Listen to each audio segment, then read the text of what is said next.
Hello friends, today we are going to learn about the Russian variation of Grünfeld defense. First of all, we need to know what is Grünfeld defense. So let's start. Grünfeld defense arises after the move order d4, knight f6 and c4, and then we play g6 trying to fianchet over kingside bishop, and then white will play knight c3. And the point of knight c3 is that it controls the e4 square, and now it is ready to play e4. And so in king's Indian defense, usually they ignore it and play bishop g7, but the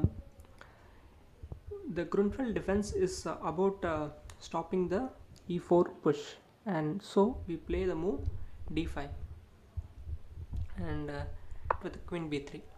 Now what we have to do is just gain a tempo on the queen with capturing on c4. So most likely he will capture back. And now here you have to remember this move which you have to play c5, and this move actually sacrifices a pawn, but in queen pawn openings mostly people will be afraid to take the flank pawn with their central pawns, and so there are two other moves which we should consider, like e3 or d5, and capturing the pawn with queen is not good either, because after knight c6 attacking the d4 pawn, white cannot defend it really, because if he plays knight f3, then after e5 his queen is under attack, and so the d4 pawn, so it will be good for us in the end. Yeah, like this the game can continue. And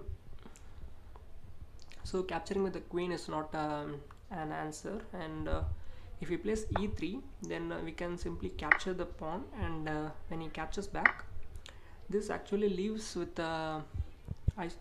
with the isolated queen pawn, and this can be easily taken advantage of in the end game when the minor pieces are exchanged.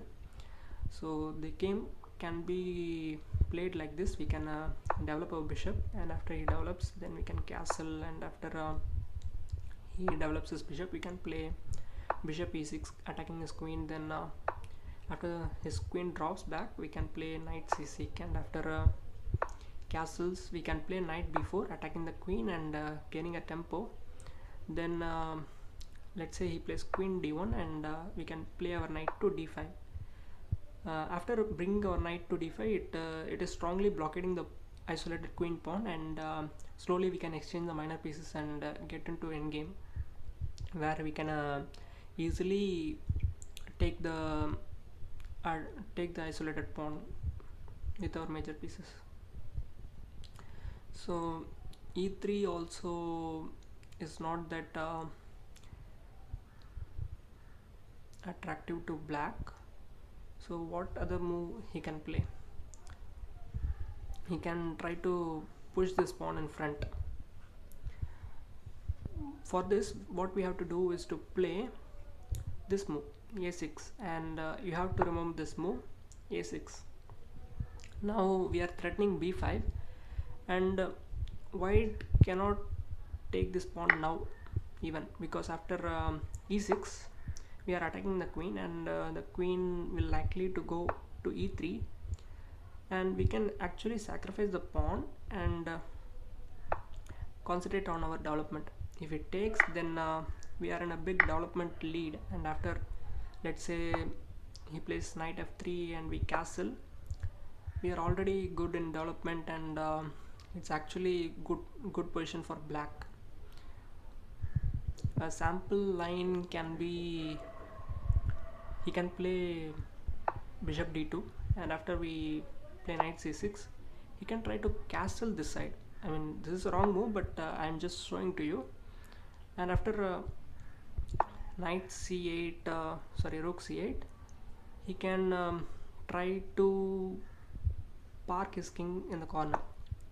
This actually happened in a game, but this is actually a blunder, because after bishop f5 check, then king goes to a1, and knight b4 is really strong, because and the threat is to fork the king and queen, and if he protects it with his rook, we can easily take the exchange. But rather there is a strong move than that, that is knight fd5, and his knight cannot capture, because after we take this rook with check, and then the knight will fork the queen.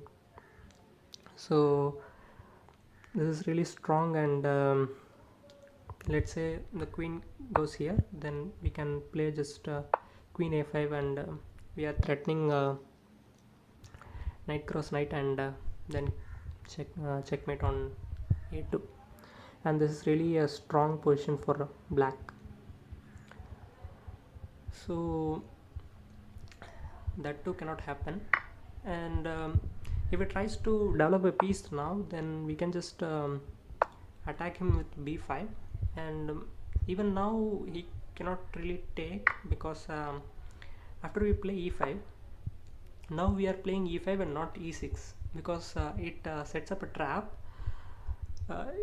Let's say queen goes to e3, and it seems like there are two attackers on this pawn, and it's not possible to defend it, but knight bd7 actually defends it. Why? Because if it takes, then bishop c5 is very strong. He cannot protect with like this, because after bishop d6 it's pinning, and the best white can do is to capture on f7, and after the series of exchanges, white is a piece down. And if you are thinking what about queen g3, then knight h5 is the answer. So in here also there is a threat of b4 and taking on this pawn, so white can continue with a3, and we can just play bishop b7, and the game can continue. The d4 pawn is very weak, and there is not really a comfortable answer for white. And now let's say white tries to stop the b5 with his pawn a4, and now what we can do is to play b5 anyways, and especially if white doesn't know what he is entering into, he can likely to make this mistake, which is a cross b, and when a cross b happens, then he may capture this pawn. And when we play bishop d7, he might think that he actually blundered his rook, which is hanging on the square, and his queen is under attack now. So he may think that he has blundered his rook and may capture it. Then we can easily win with rook cross a1, but it's actually a good variation for white, because here is a queen sacrifice line for white with rook cross a8, and when we capture the queen, here there is a move for white. If he captures this bishop, then it's good for black, as he can play knight captures d5, and the knight will come to b6 and eventually kick the rook, and then he can quickly castle, and that's good for black. But here, before capturing this bishop, there is a powerful move here, which is to play bishop f4 and attacking this b8 knight. The only way to come out from this for black is to play bishop d7, and after rook captures b8, he has to play rook c8, and this is a very double-edged position, and it's equal for both. So the best continuation for white here is to play e4, and now we have to play the move knight bd7 to protect the c5 pawn now, and he can just develop now.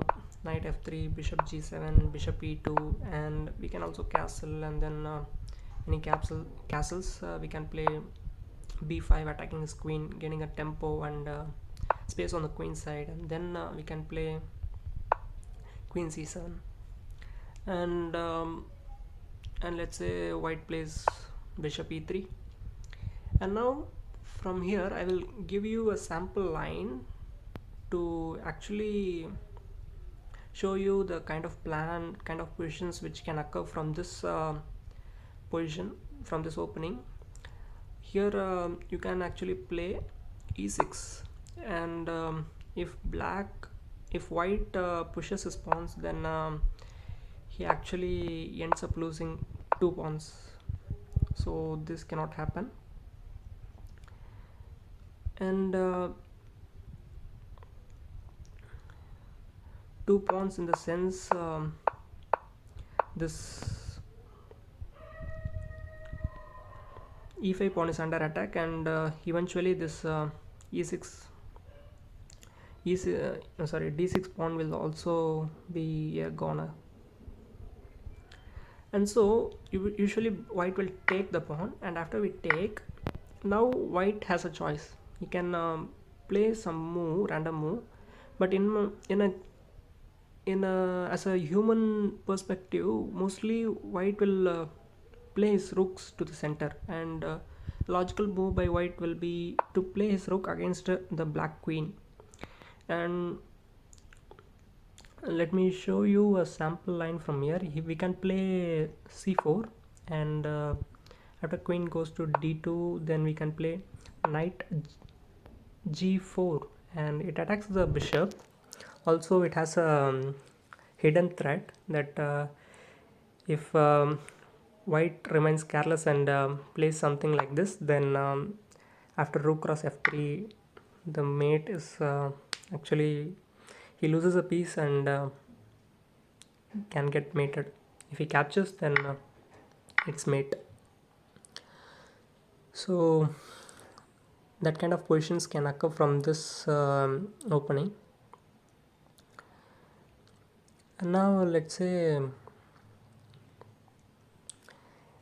and now the final one is to capture this pawn with his pawn. Now what we have to do against this is to play bishop e6, gaining a tempo on the queen, and the queen goes to a4, check, and we have to play our bishop on d7 again. What we have done is we have brought our bishop out, and we have brought our bishop out by gaining 2 tempos on the queen, and we have lost 1 tempo by the check, so we are a move up now. And white will have to play queen a3, the best continuation here. If it tries to play something like this, attacking this pawn, then he is asking for trouble, because we will be in great development after that. So the best continuation for white is to play queen a3, protecting the c5 pawn and being greedy. And now what we can do is play e6, attacking the c5 pawn, and let's say bishop g5, then we can play bishop c6, and after rook d1, knight bd7, we are attacking the c5 pawn now, but actually we can't take it right now because the knight on d7 is actually pinned by the rook, so we will be losing pieces after that. So we can play queen c8, and now threatening to take the c5 pawn with a great position.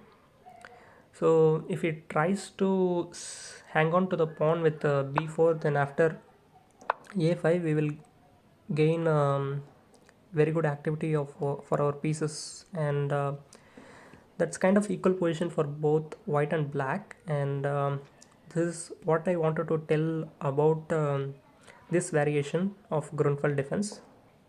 The variation actually starts with this. After c4, g6, knight c3, and then d5. This is the Grunfeld defense, and today I taught you about queen b3. We will keep bringing you more videos like this, and to support our channel, like this video, subscribe to our channel, and we will meet in the next video. Thank you.